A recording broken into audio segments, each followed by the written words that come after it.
A paz do Senhor, queridas famílias, está começando o nosso primeiro seminário online, Família Vencedora. Ponha a sua casa em ordem. Eu sou o pastor Ricardo Soares e esta é minha esposa, a pastora Moana. Paz do Senhor, queridos. É uma honra muito grande poder dividir um pouquinho com vocês nesses dias da nossa história e daquilo que o Senhor tem ministrado aos nossos corações. Amém. Nós somos casados há 27 anos, temos 2 filhos, Ana Luísa de 22 e Samuel de 19. Vocês terão a oportunidade de ouvir o testemunho deles um pouquinho mais na frente. Amém. E hoje, em especial, estaremos compartilhando com você o primeiro princípio, o princípio da honra, estabelecendo esse princípio em nossa família e também a essência da honra. Eu tenho certeza que vocês serão muito edificados. Então, se prepare aí, convide mais alguém e vamos juntos aprender um pouco mais a vivermos a realidade de uma família vitoriosa. E nesse momento, eu quero convidar vocês para que em família possamos orar, estarmos em oração nesse momento. Então, se puder, fique pertinho da sua família, do seu esposo, esposa, seus filhos, sua mãe, seu pai, avós, quem estiver aí com você. E vamos agora iniciar o nosso seminário em oração. Amém? Vamos orar. Senhor, nós oramos nesse momento por todas as famílias que agora estão conectadas conosco através desse seminário online. Te pedimos a sua bênção, o seu favor e a sua graça para que tudo ocorra, ó Deus, da melhor maneira, para que assim o seu nome seja honrado e glorificado e muitas famílias sejam salvas, edificadas, abençoadas, Pai. Nós te louvamos no precioso nome de Jesus. Amém. Amém. Seja bem-vindo à sua nova realidade, a realidade de uma família vencedora. Amém? Uma família vitoriosa. Deus te abençoe. Olha, é algo realmente assim que o nosso coração está tremendamente grato, muito, muito grato. E eu espero que nós possamos atingir o objetivo, o propósito que com certeza o Senhor nos dará essa grande bênção, né? Porque é tudo por meio dele, para ele, é por meio dele, em nome de Jesus. Amém, queridos? Eu quero iniciar aqui dizendo para vocês que nós entendemos, querido, a realidade que estamos vivendo. A realidade atual é de muitas famílias fragmentadas. Vivemos em uma sociedade, queridos, que ao longo do tempo a família tem perdido territórios. E isso é real, e talvez você ouça eu falar aqui de forma motivacional, bíblica, inspiradora, e você diga, pastor, o senhor está dizendo isso porque é a sua família, é aqueles que você conhece, mas a minha realidade é outra. Eu quero dizer para você, não. Eu entendo que a realidade de muitos, né, não tem sido fácil. Eu sei que as famílias muitas vezes têm sido lugares e palcos de tragédias, de dor, de perdas, de frustrações, e até de traições. Muitas lágrimas têm sido derramadas no ambiente familiar. Mas eu quero dizer para vocês também que a palavra de Deus nos garante o que eu vou dizer, e a realidade bíblica é que a família é a menina dos olhos de Deus. A família é o endereço do milagre, querido. A família é a sede do avivamento. Então, durante esses dias, eu quero declarar uma palavra profética sobre a sua casa, sobre o seu casamento, sobre os seus filhos, sobre toda a sua família, que eles viverão grandes milagres, que eles experimentarão uma realidade de uma família vitoriosa em nome de Jesus. E eu quero ajudá-lo. Na verdade, eu quero compartilhar com você alguns princípios da palavra de Deus que ajudarão, querido, você a viver esta realidade. Eu quero te pedir, deguste, que você possa experimentar das palavras que vão sair aqui desse seminário, que são pérolas, são como um tesouro escondido, que Deus permitiu e nos revelou para podermos compartilhar com vocês para a glória do seu nome. Então, seja, querido, edificado. Desfrute desses dias que você estará conosco neste seminário. E eu tenho certeza, em nome de Jesus, que cadeias serão quebradas na sua família. Quaisquer que sejam elas, o Senhor ama a sua família, o Senhor ama você, querido. Então não desista da sua família, não desista do teu casamento. E eu quero declarar esta palavra profética no nome de Jesus, que esses dias algemas serão quebradas e grilhões, queridos, serão despedaçados. Você pode dizer um amém aí bem forte? Diga amém. Creia, eu quero te ajudar, eu quero te motivar, porque esta é a realidade daquilo que vivo, daquilo que creio e do que vejo com os olhos da fé para todas as famílias. Eu vejo um exército de famílias espalhadas pelo Brasil, espalhadas por toda a terra, refletindo a glória do Senhor. Amém, queridos? Nós já oramos em família. E eu gostaria que você abrisse agora a sua Bíblia, se você puder, no livro de Josué, capítulo 24, versículo 15. Vamos ler a palavra de Deus. E caso você não tenha como ler agora, acompanhe e escute a palavra poderosa do Senhor. Ela diz assim no texto, Josué, capítulo 24, versículo 15. Se porém não lhes agrada servir ao Senhor, escolham hoje a quem irão servir. Se aos deuses que os seus antepassados serviram além do Eufrates, ou aos deuses dos amorreus, em cuja terra vocês estão vivendo. Mas eu e a minha família serviremos ao Senhor. Querido, que coisa linda! Aqui o servo do Senhor Josué, em um tempo de batalha, em um tempo de guerra, fez uma declaração extraordinária. Aqui ele decide algo e decide em família. E ele decide que toda a sua casa seria do Senhor, serviria ao Senhor. E eu quero dizer para você, é preciso que durante esses dias de seminário você esteja criando um ambiente de fé, que você esteja criando uma expectativa de que de fato algo vai acontecer.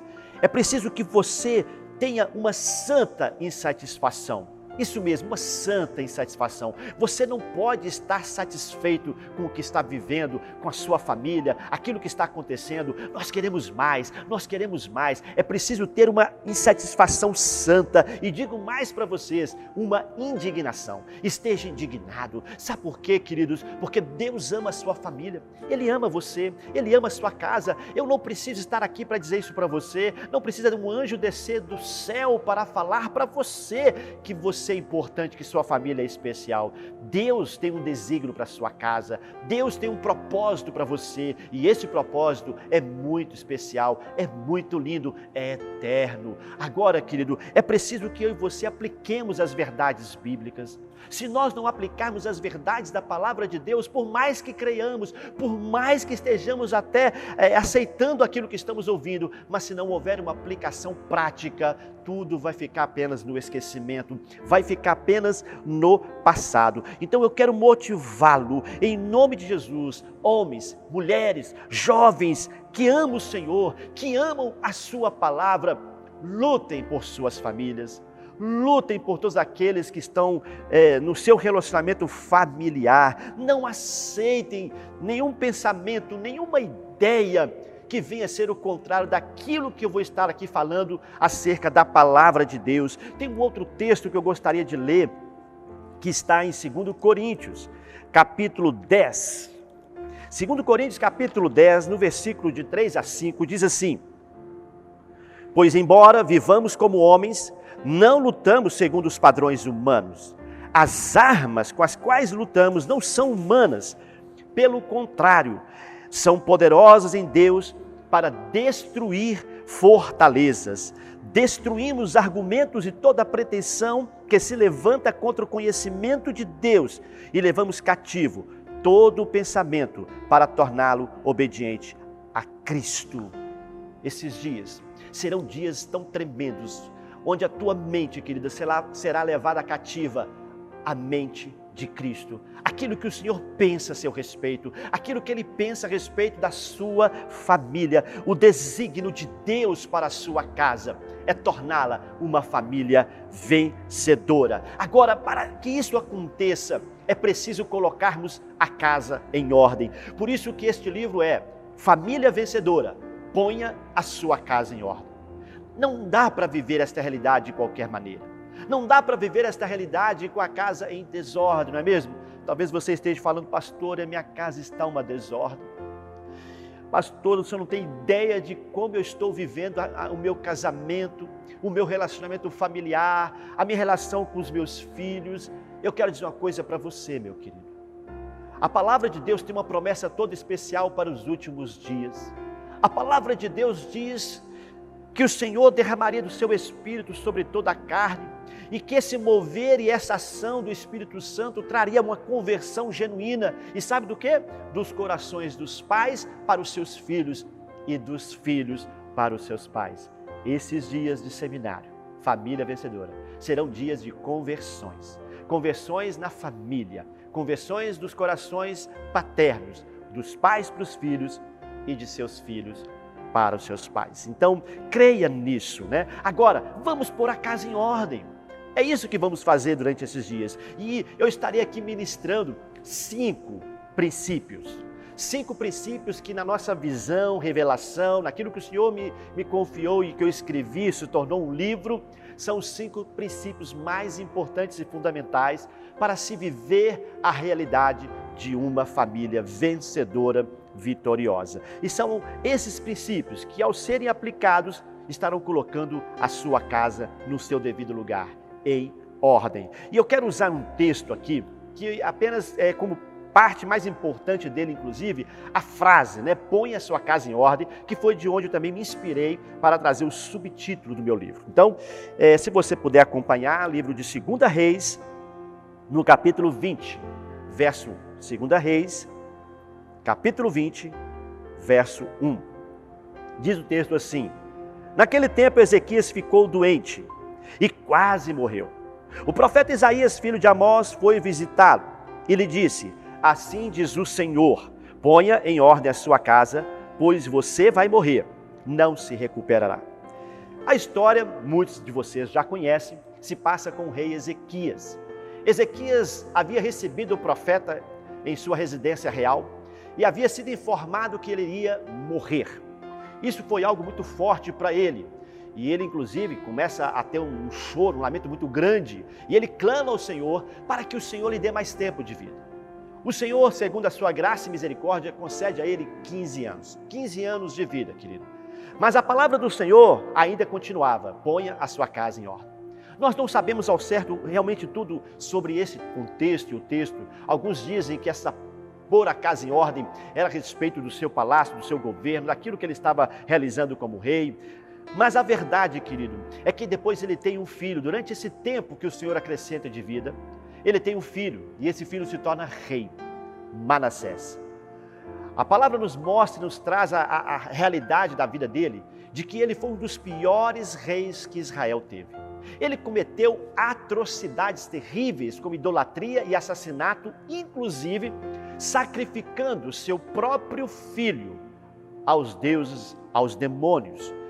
Muito trágico, terrível isso. E eu fico pensando, por que o Senhor lá atrás havia dado esta ordem para ele? Ponha a sua casa em ordem. Então eu vou me inspirar nesse texto, nesta frase.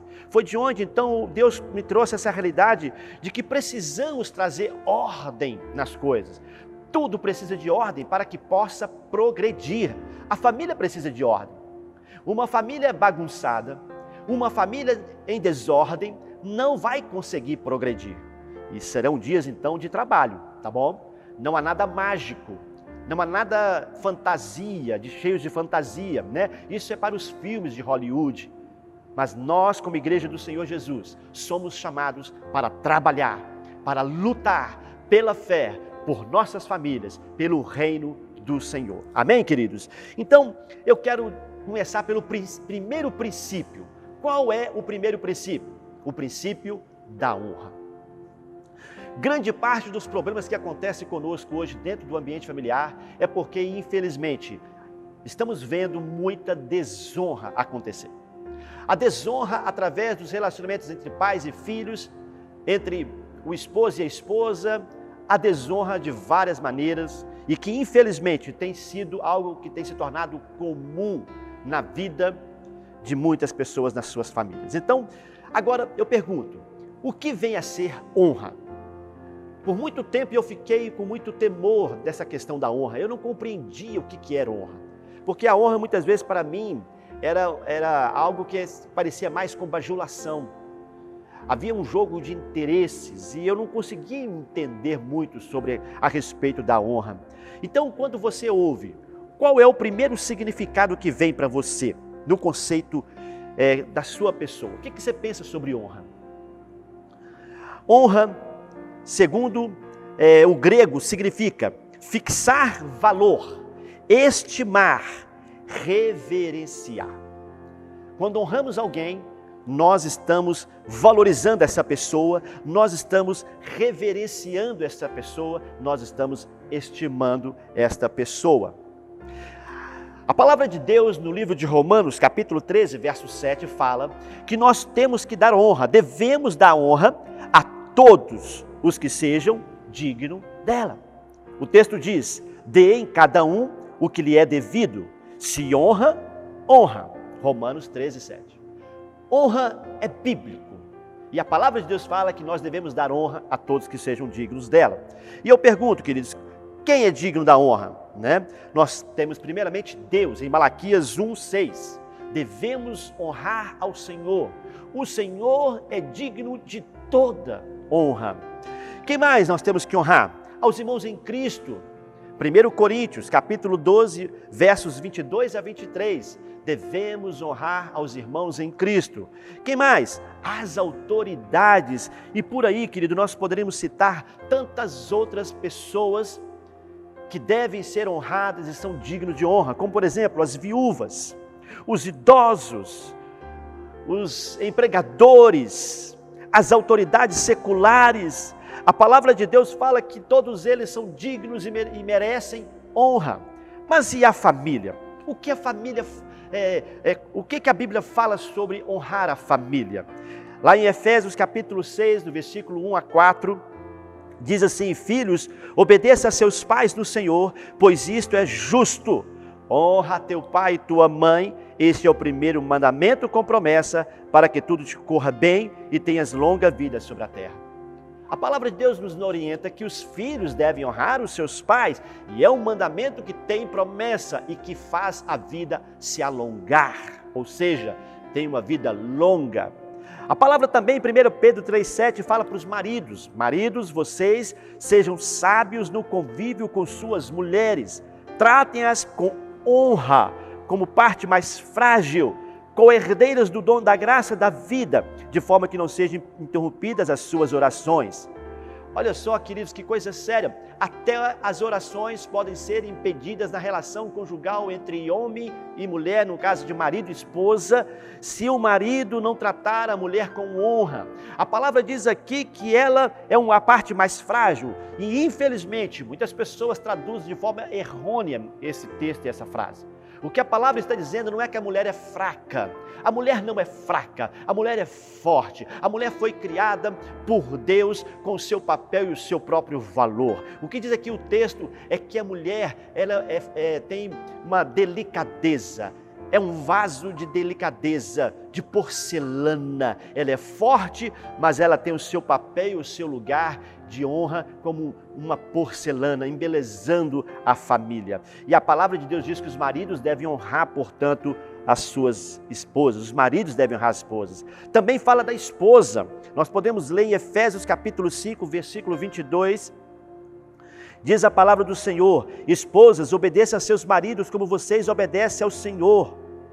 Então a palavra nos dá esse direcionamento, queridos, que a honra é algo que devemos dar uns aos outros e principalmente no ambiente da família, no seio da nossa casa, da nossa família. Agora, eu quero andar com você nesse princípio da honra, eu quero caminhar com você através de uma história. a história bíblica que Jesus contou, inclusive no formato de uma parábola. Jesus ensinava muito por meio das suas parábolas, histórias que mostravam uma realidade espiritual. E Jesus contou a história do filho pródigo. Essa história, ela se encontra, se você quiser acompanhar comigo, Jesus contou essa história, o relato em alguns evangelhos. Eu vou ler do livro de Lucas, eu não vou ler na verdade para ganhar tempo, mas está no livro de Lucas capítulo 15, do verso 11 ao 33. Essa história, Jesus contando de um pai que tinha 2 filhos. Esse pai tinha dado a provisão necessária para os seus filhos, tudo aquilo que eles precisavam, e infelizmente um dos seus filhos, o mais novo, ele tomou uma decisão muito difícil. Ele tomou a decisão de sair de casa. Ele tomou a decisão de fugir dos olhos paternos do seu pai. E ele então conversou com o seu pai e disse: pai, eu quero que o senhor antecipe a herança que me cabe, porque eu quero sair. E ele então recebe aquela herança antecipada do seu pai, e ele, deixando o seu pai e seu irmão, sai de casa, e a Bíblia fala que ele foi para uma terra muito longe. Chegando lá, ele gasta tudo o que ele tem. Ele entra em dias de farra e desperdiça todos os seus bens, ao ponto de chegar a ficar sem nada. Ele então procura um emprego, porque ele já estava passando fome. E ele foi então trabalhar cuidar de porcos. Imagina só, um judeu cuidar de porcos, isso por si só já era muito difícil. E ele então foi ali, e a Bíblia diz que ele desejava, queridos, comer daquilo que os porcos estavam comendo. E nem isso lhe era dado. Ali então ele cai em si. E caindo em si, ele se arrepende. E ele fala: eu pequei contra os céus, eu pequei contra a minha família, contra o meu pai. Eu vou voltar, eu vou pedir perdão ao meu pai. Eu vou pedir para que ele me trate e me receba em sua casa, não mais como filho, mas como escravo. E aí então, ele então começa a juntar forças para fazer esse caminho de volta. Queridos, que coisa extraordinária. Ele começa a vir pela estrada rumo à direção ali da sua casa. E para sua surpresa, quando ele está chegando próximo ali de sua casa, ele avista a imagem de um homem. Um homem com o seu rosto um pouco mais enrugado, a sua pele já queimada pelo sol, com um olhar assim, um semblante mais cansado mesmo. Mas quando ele olha direito, ele vê que é seu pai. Ele fala: não é possível. E lá estava o seu pai. E o que mais lhe impressiona é que seu pai não estava parado. O seu pai estava indo em sua direção. E ainda mais, o seu pai não estava andando, o seu pai estava correndo em sua direção. Que coisa extraordinária, que história linda, que cena fantástica. Era o seu pai mesmo. E o seu pai vem correndo ao seu encontro. E quando ele pensa em falar algo com o seu pai chega primeiro, lhe dá um abraço, lhe enche de beijos. E o seu pai faz uma festa com a chegada dele. Queridos, ele não havia nem chegado em casa ainda.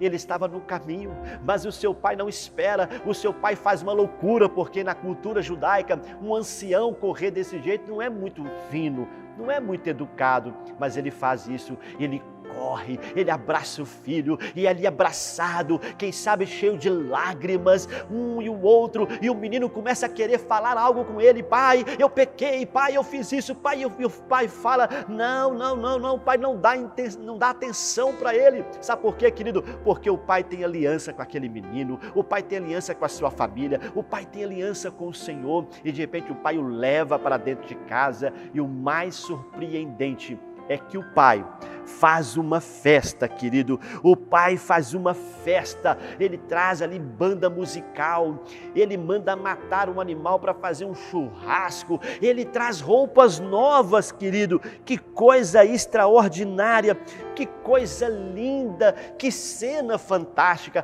Parece até utopia, não é verdade? Parece assim, como pode isso? Aquele menino trouxe o quê? Desonra para dentro da sua família. Aquele menino fez o pai perder recursos do seu patrimônio de tantos anos de trabalho. Aquele menino desperdiçou esses recursos. Ele desonrou o seu irmão.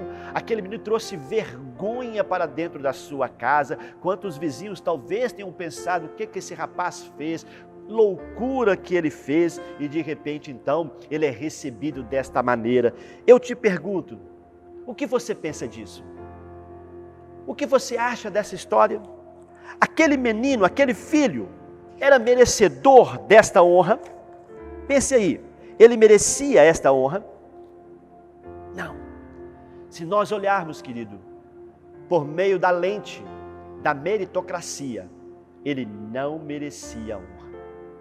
Ele deveria ser tratado, sim, com todo o rigor de uma lei, de um juízo. Ele deveria ter sido responsabilizado pelas perdas que causou. Mas sabe o que é extraordinário? O seu pai tem uma atitude de honra. Apesar do seu filho ter desonrado, o seu pai mantém a honra em casa. O seu pai sustenta a honra em casa. E sabe então, aquele menino, de fato, se nós olharmos pela lente da meritocracia, de fato ele não merecia. Mas por quê? Por que aquele menino então? Certamente ele não era merecedor, mas ele era digno. Ele era digno de honra? Sim, ele era digno de honra. E sabe por que ele era digno de honra? Porque ele era filho. Glória a Deus! Ele era filho. Sabe qual que é a razão de nós termos que honrar a nossa família? É porque eles são quem eles são. Honrar alguém não é por uma questão de merecimento, é pelo que são, ser. Está muito mais ligado ao ser do que ao fazer, entende? Queridos, nenhum de nós somos merecedores do céu. Agora, o que nos torna pessoas que estarão vivendo a eternidade com o Senhor? Sabe? É porque nós somos dignos. E sabe quem nos deu esta dignidade? O Senhor. Aquele pai entendia disso. Aquele pai representa o Senhor, o próprio Deus. O amor paterno do coração de Deus, que nos ama de tal maneira que mesmo nós também não merecendo, mesmo nós também gastando tanto daquilo que Ele tem nos dado de maneira errada, os nossos anos de vida, as nossas habilidades, nossos sonhos, quantos de nós frustramos tantas coisas daquilo que Deus havia nos prometido e nos dado inclusive, mesmo assim o seu amor é extravagante por nós. O seu amor é extravagante, queridos. E esse amor faz com que a exclusão se encontre com a inclusão por meio da graça. Amém, queridos? É quando a culpa se encontra com o perdão por meio da cruz de Cristo. É quando a desonra se encontra com a honra através do poder da aliança. Queridos, quando você traz o manto da honra para dentro da realidade do seu lar, tudo vai se transformar. A glória de Deus vai se manifestar no ambiente da sua casa. Aonde a honra ela é estabelecida, é iniciado um processo de mudanças extraordinárias na geografia aí da tua casa.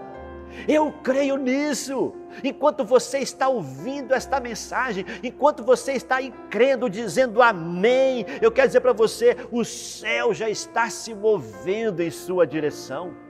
A Bíblia fala que os anjos de Deus são espíritos ministradores para servir aqueles que hão de herdar a salvação. Eu creio que os anjos de Deus estão sendo dispensados para lhe ajudar, que a palavra de Deus que está sendo ministrada aqui, querido, estará germinando dentro do seu coração, aí na tua casa. E eu creio que esta palavra, a sua aplicação dela, vai produzir milagres extraordinários em nome de Jesus. Então eu quero desafiá-lo. Honre a sua família, honre o seu pai, honre a sua mãe, honre os seus filhos. E não é porque eles merecem, querido, porque nem sempre estaremos merecendo. Nós como pais nem sempre merecemos honra. Talvez o seu esposo não está merecendo honra, talvez a sua esposa não está merecendo honra, mas eu quero dizer uma coisa, eles são dignos de honra. Eles são dignos de toda honra. A palavra de Deus fala que digno de honra é o matrimônio. Quer viver o milagre? Então aplique esta verdade. Aplique este ensino bíblico da honra e você vai ver, querido, que coisas lindas irão acontecer na tua casa. Agora, pastor, tudo bem, eu quero aplicar, mas como eu entender a honra? É verdade, queridos, infelizmente, muitas das vezes, ou na sua grande maioria, as pessoas não sabem sobre honra. Não há uma cultura de honra em nossa nação, em nossa cultura ocidental. Não há um ensinamento da cultura bíblica sobre honra. Então eu quero falar para você agora, nesse segundo momento, sobre os elementos da honra. A honra tem elementos, querido. A honra, ela tem uma essência própria. Amém? A honra, você pode aplicar ela através de elementos que compõem, assim como os gomos de uma mexerica, que faz a mexerica ser, aqui na minha terra, na verdade na minha terra lá em Minas, que eu sou mineiro, mas a gente chama de mexerica, outros lugares pocana, não é verdade? Então você já se situou aí, né? Agora, existem então os elementos. Quando o pai recebe aquele menino, seu filhão, ele faz algumas coisas, que essas atitudes que ele tem, vão nos revelar então os elementos da honra, tá bom? Então, se você quiser anotar, anote, mas eu quero compartilhar mais um pouco com você. A essência da honra. O primeiro elemento da honra é obediência, querido. Honrar requer obediência completa e incondicional. Isso mesmo. Você não pode honrar por um sentimento. Infelizmente, muitas pessoas querem agir através de sentimentos por demais. Ou, como eu disse, por meritocracia. Se ele merece, eu vou obedecer, eu vou honrar. Se não, não vou fazer. Eu quero dizer para você, não funciona assim no reino de Deus. Você precisa obedecer. A palavra de Deus nos mostra que Jesus foi obediente em tudo. E obediente até a morte, e morte de cruz. Então, o primeiro elemento para se aplicar a honra é que você precisa obedecer, apenas isso. Aquele pai apenas obedeceu, ele sabia que ele tinha que manter a honra dentro de casa. Sabe, queridos, tem muitas pessoas que estão se perdendo com as perdas. Não se perca com as perdas. Aquele pai não se perdeu. Aquele pai continuou firme no seu propósito de aliança e de honra dentro de casa. Aquele pai sofreu perdas, danos, vergonha, humilhação. Olha, imagina só que aquele menino desejou no seu coração a sua própria morte, porque uma herança só se podia ser compartilhada e dada depois do falecimento. Aquele pai não havia falecido, mas no coração do filho sim. E mesmo assim, aquele pai administrou os seus sentimentos, suas emoções, e ele manteve a honra dentro de casa. Então, queridos, obediência. Não espere sentimento algum. Não espere que você vai sentir um arrepio para que você possa obedecer, ou um sonho que você vai ter, ou um anjo lhe falar algo. Não, querido, você precisa apenas obedecer. Olha, desde uma coisa muito séria para você. Muitas pessoas falam da fé, e a fé é importante, eu falo da fé inclusive no meu primeiro livro, e a fé, a Bíblia fala que sem fé é impossível agradar a Deus, e é verdade. Mas eu quero dizer outra verdade para você, que a obediência nos leva a lugares que a fé não nos leva. Obedecer é mais importante do que sacrificar. Tem muita gente que está cheio de fé, mas não consegue ir muito longe, porque não está obedecendo. Então a fé, ela é casada com a obediência. Você não pode divorciar uma coisa da outra, amém? Então, se você deseja viver o princípio da honra, é preciso que você vença esses dois percalços nos relacionamentos. O primeiro, a questão, como eu disse, da meritocracia, e o outro, o sentimentalismo. Não espere receber nada em troca e nem sentimento algum ao favor ou não. Apenas obedeça. A palavra de Deus fala que aquele que é instruído, sábio e humilde, entende essas coisas. O segundo elemento são as vestes. Olha que coisa extraordinária. Aquele pai manda pegar roupas para aquele rapaz. As roupas eram sandálias, anel e as suas vestes. Tudo isso tem um significado muito especial. Sabe por quê, querido? Porque a desonra, ela sempre tem uma conotação de despir. Toda vez que alguém é desonrado, ele é despido. Você pode ver que em toda a história a gente percebe isso, mas o momento mais assim dramático foi quando Jesus teve as suas roupas rasgadas. As roupas de Jesus foram rasgadas porque ali ele estava sendo desonrado. Desonrado em meu favor, desonrado em seu favor. Ele estava sendo desonrado para lhe vestir com vestes de salvação. Infelizmente, muitas pessoas têm despido umas às outras e, o mais trágico, dentro de casa. Queridos, não faça isso. Aquele pai recebeu aquele menino descalço. Aquele rapaz já tinha colocado no seu coração e na sua mente que ele seria tratado como escravo. Suas roupas estavam rasgadas, ele não tinha anel de autoridade em seus dedos, ele estava todo sujo, querido. Mas para sua surpresa, como eu disse, aquele pai troca aquelas roupas imundas, rotas, por vestes novas. Que coisa linda! Lembra que Adão e Eva se sentiram despidos? E o Senhor então ali sacrifica o primeiro animal, o primeiro sangue derramado para vestir, para honrar aquele primeiro casal. Lá em Isaías capítulo 61, versículo 10, diz o Senhor assim: olha, é grande o meu prazer no Senhor, regozija-se a minha alma em meu Deus, pois Ele me vestiu com as vestes da salvação e sobre mim pôs o manto da justiça, qual noivo que adorna a cabeça como sacerdote, qual noiva que se enfeita com joias. O Senhor nos vestiu como noiva. Que coisa linda, com vestes de salvação. Ele nos honra, Ele nos ama, Ele decidiu fazer assim, não porque merecemos, nenhum de nós merecemos, mas Ele nos tornou dignos de merecimento. Glória a Deus, querido, o Pai providenciou, e assim então também nós precisamos, querido, vestir os nossos familiares. No livro de Êxodo, capítulo 28, versículo 2, também fala de roupas. Fala assim: para o seu irmão Arão, faça vestes sagradas que lhe confiam dignidade e honra. O Senhor falando para que pudessem fazer uma roupa bem bonita para Arão. O Senhor fala isso para Moisés. Ele fala: Moisés, faça uma roupa top, para que confira dignidade e honra.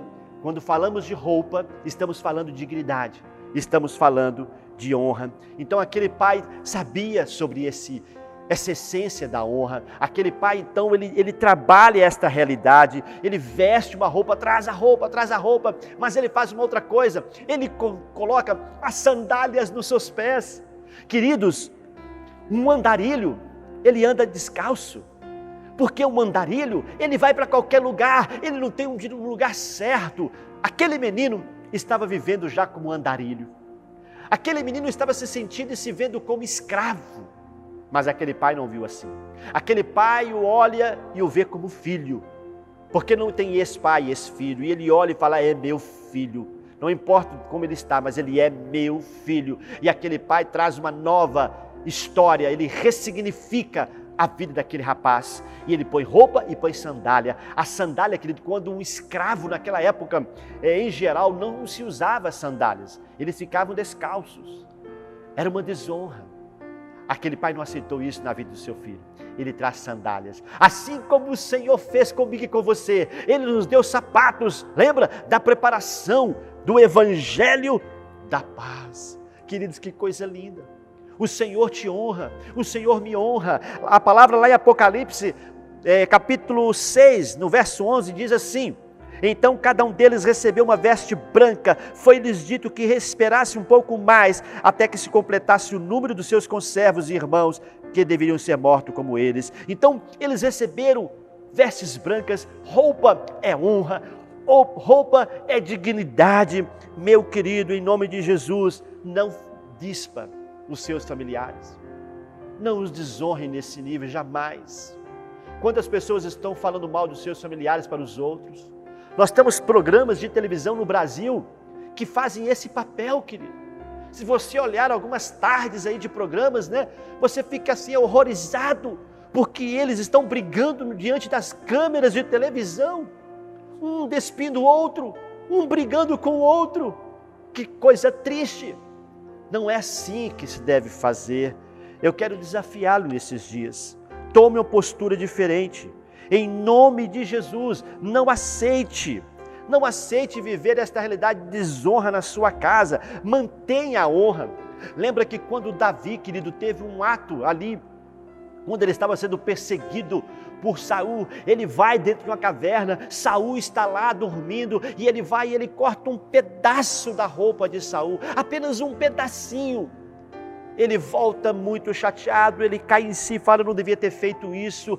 Aqueles homens estavam com ele ali falando, não, Deus está entregando ele em tuas mãos. E de repente, querido, ele fala, não, como eu posso fazer isso com o ungido do Senhor? Ele entendeu que aquele homem, por mais que estivesse errado, aquele rei, ele era digno de honra. E ele se arrepende de ter feito aquilo. Querido, não corte nem um pedacinho das roupas, das vestes dos seus familiares. Não os exponha. Eu tenho histórias como pastor para contar, que poderia contar dezenas e dezenas de histórias aqui. Uma família mesmo que quantas vezes eu vi o pai de duas moças aqui, que estava bêbado, caindo no chão. A gente ia lá, pegava ele, né, tentava levar para casa. E eu falava para essas meninas, olha, nunca desonre os seus pais. Nunca desonre a ele. Não, jamais. Hoje esse pai está frequentando a igreja e servindo ao Senhor. Então sustente a honra na sua casa. O outro elemento muito importante, querido, é o elemento da aliança. Aquele pai coloca um anel nos dedos do filho. Você pode pensar assim, mas por que o anel? Por que o anel, querido? Anel é símbolo de autoridade, querido. Anel é símbolo de autoridade. O Senhor é um Deus de aliança, e quando Ele cortou conosco, fez conosco um relacionamento, Ele o fez por meio de aliança. Sabe, todos nós temos uma aliança, não é verdade? E nós somos dignos por meio do poder desta aliança. Aquele pai pega o anel e ele coloca então o anel no filho. Honra está intimamente ligado com aliança.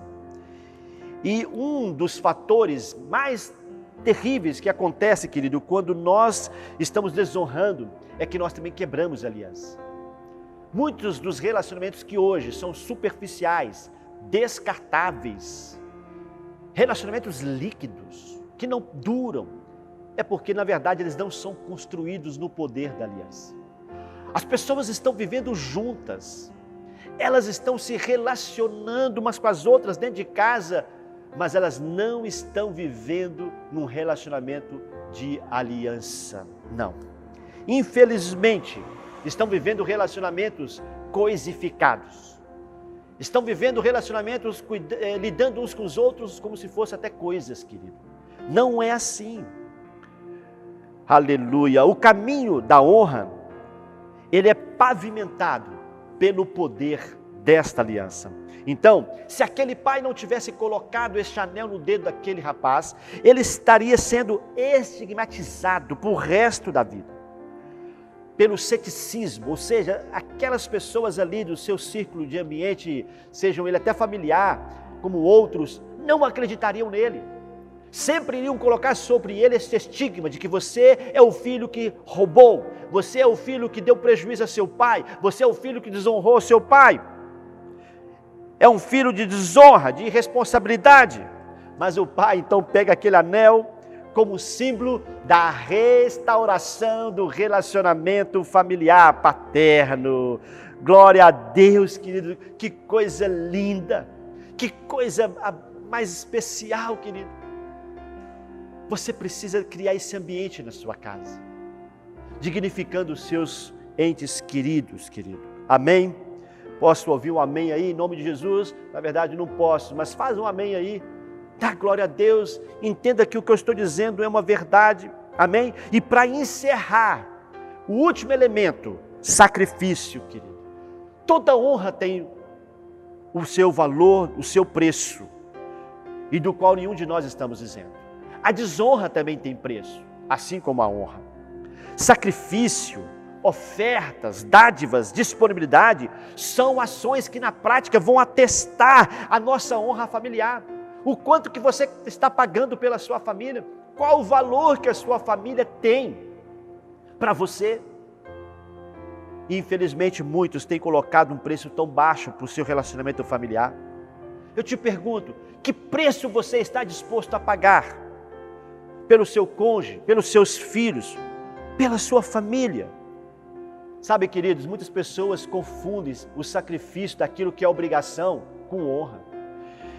Eu coloquei isso aqui no meu escrito, no meu livro, que eu achei muito importante, e eu quero ler para você como está aqui. Quando a sua oferta, sacrifício ou dádivas não passam de obrigação ou dever, estes não devem ser confundidos com honra, visto não ser eles mais do que o mero cumprimento do papel, de seu papel e de suas responsabilidades no seu âmbito familiar. Ou seja, querido, muito daquilo que às vezes a gente faz, não quer dizer que você está honrando no nível da honra. Você está cumprindo o seu papel, você está cumprindo a sua obrigação, que faz parte da honra, mas não é a honra na sua totalidade. Nós vamos ter esse compartilhamento aqui, que minha esposa estará trazendo a palavra, sobre a autorresponsabilidade para com os papéis e valores familiares. Muito daquilo que nós fazemos é nossa obrigação. Como esposo, como pai, esposa, como filhos, devemos fazê-lo. Agora, honrar os familiares, querido, honrar a nossa família implica em viver um estilo de vida que os inspire, que os conduza a uma vida abundante. Nós precisamos sermos inspiradores uns para com os outros. Honrar a família, honrar uns aos outros, é torná-los tão importantes, queridos, tão especiais, a ponto de não lhes restar nenhum resquício de dúvida de que eles são amados, de que eles fazem parte de um grande propósito, de que eles são únicos. Amém? Eu quero dizer uma coisa para você: a honra libera o poder de Deus. Quer viver essa realidade? Então viva debaixo do manto da honra. Agora, uma coisa também é verdade: a desonra, ela retém esse poder. Quer uma prova bíblica? Quando Jesus esteve em sua própria terra natal, lá no livro de Mateus capítulo 13, versículos 57 e 58, Jesus foi lá na sua terra, e olha só o texto que diz aqui. Olha só o que os seus conterrâneos fizeram. Só em sua própria terra e em sua própria casa é que um profeta não tem honra, e não realizou muitos milagres ali por causa da incredulidade deles. Queridos, que trágico! Jesus chega na sua terra natal e os seus conterrâneos não lhe dão a honra, não lhe dignificam, não dão valor a ele do que ele era digno de receber, e por causa disso os milagres não aconteceram. Ou seja, tem muito milagre que está guardado, separado para você, para a sua casa, que só não se manifestou, só não chegou ainda, querido, porque você talvez esteja desonrando a sua família, ou porque a desonra ainda está no seu lar e ninguém se levantou para estabelecer a honra dentro de casa. Querido, produza esses milagres com Deus, em nome de Jesus. Traga essa realidade para dentro da sua história, da sua geografia. Na avaliação dessas pessoas, da cidade natal de Jesus, Jesus era apenas mais um. Não é aquele que é o filho do carpinteiro. Nós conhecemos a sua mãe, nós conhecemos seus irmãos. Queridos, é justamente isso que nós fazemos. Nós nos acostumamos muito uns com os outros dentro de casa, nós achamos que podemos falar de qualquer maneira um com o outro, e nós começamos a torná-los sem valor, ou mudamos, ou diminuímos o valor de cada um nos nossos relacionamentos. Sabe, quando isso acontece, nós vendemos o outro. Lembra que Judas fez? Ele vendeu Jesus. E por quanto? 30 moedas de prata. Dizem que é o preço de um escravo. 30 moedas. Quanto custa a sua família? Que preço você está disposto a pagar para ver a sua história mudar? Esses dias que nós estaremos juntos nesse seminário serão dias de transformação, dias de milagre, dias de cura, dias de perdão, dias de salvação. Diga amém em nome de Jesus e receba esta palavra, querido. Aquela cidade, ela perdeu a oportunidade de milagres. Não perca a oportunidade de milagres. Em nome de Jesus, querido, eu quero desafiá-lo. Eu quero desafiá-lo a você viver a realidade de uma família vencedora. Nós somos uma geração de famílias vencedoras. Diga, e agora? Diga aí comigo, a minha casa é uma família vencedora, a minha família é uma família vencedora, em nome de Jesus. Queridos, eu quero aqui agradecer, porque esta oportunidade que eu estou tendo de compartilhar com vocês desta revelação é para mim indescritível.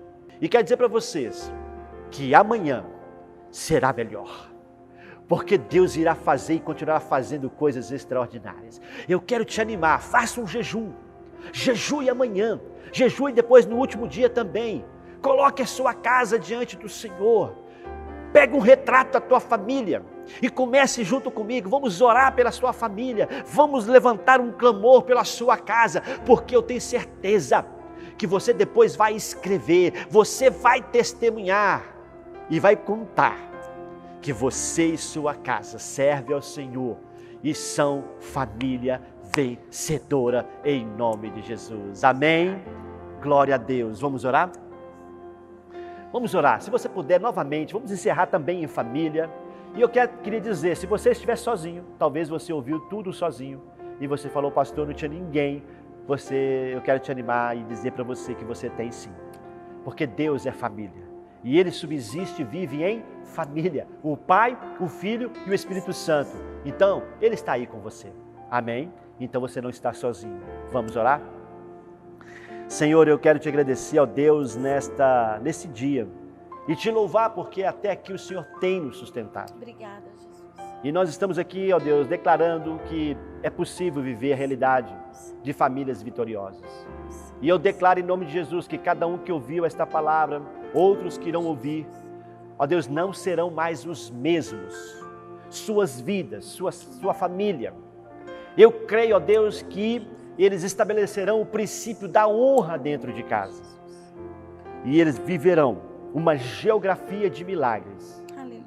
A casa deles se tornará, ó Deus, a base para o avivamento. Eu repreendo em nome de Jesus toda ação do inimigo.